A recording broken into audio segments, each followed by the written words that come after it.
At para sa uling balitang regional, Bolinao, handa na sa Maunguna Festival ngayong Abril.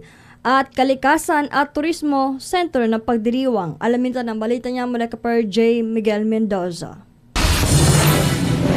Kulay at sigla, ito ang inaasahang sasalubong sa mga turista sa pagbubukas ng Mangunguna Festival sa bayan ng Bolinao ngayong darating na Abril 11. Sa pangunguna ni dating Vice Mayor at Festival Chairman Richard Celeste ngayong taon, hindi lang kasiyahan ang hatid ng fiesta, kundi isang malaking hamon para sa ecological stewardship at sustainability. Ayon kay Celeste, mahalagang mabalanse ang turismo at kalikasan para sa susunod na henerasyon. During po these past years, sobrang laki po ng influx ng aming tourism. That's why kailangan namin i-balance out para hindi ma-aggravate ng gusto ng tourism o ma-degrade ng tourism ang aming environment.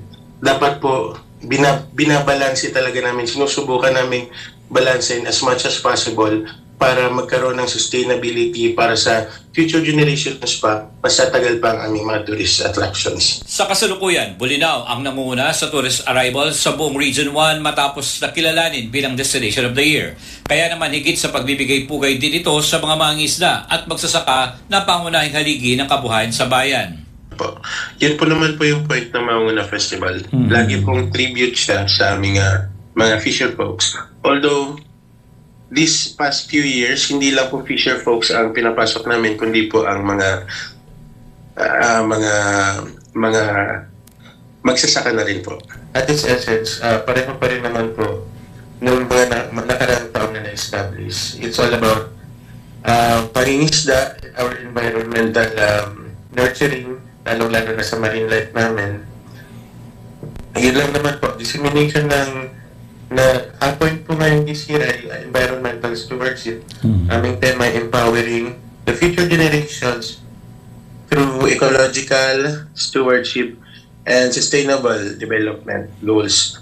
So gusto lang namin i-emphasize sa aming tema na kung gaano kahalaga, hindi lang po sa ating mga turista, kundi po sa hanap buhay ng ating mga kababayan, ang ating kalikasan. Ang advocacy ang ito'y hango sa priority project ng ama ni Richard na si Mayor Boying Celeste. Bukod sa turismo, nakatutok ang alkalde sa pagbibigay ng disenteng babahay at matatag na kabuhayan para sa mga lokal na mangingisda. Samantala, sa pagbubukas ng festival, tampok ang makulay na float contest kasabay ang agritourism, trade expo. Abangan din ang kauna-unahang damulag contest na laluhukan ng mga magsasaka ng bayan. Kabilang din sa mga aktibidad ang Sangka Contest, Food Bazaar, charity events, live music performances, Grand Gala Night, People's Night, Mayor's Cup, Ginang Bolinao at Kanson Bolinao.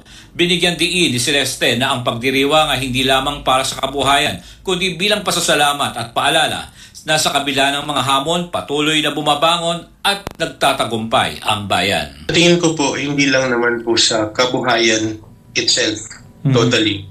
Ang festa po natin, kaya po tayo nag-festa bilang pasasalamat at reminder po na ang dumaang taon ay kahit mahirap, nakaya na naman.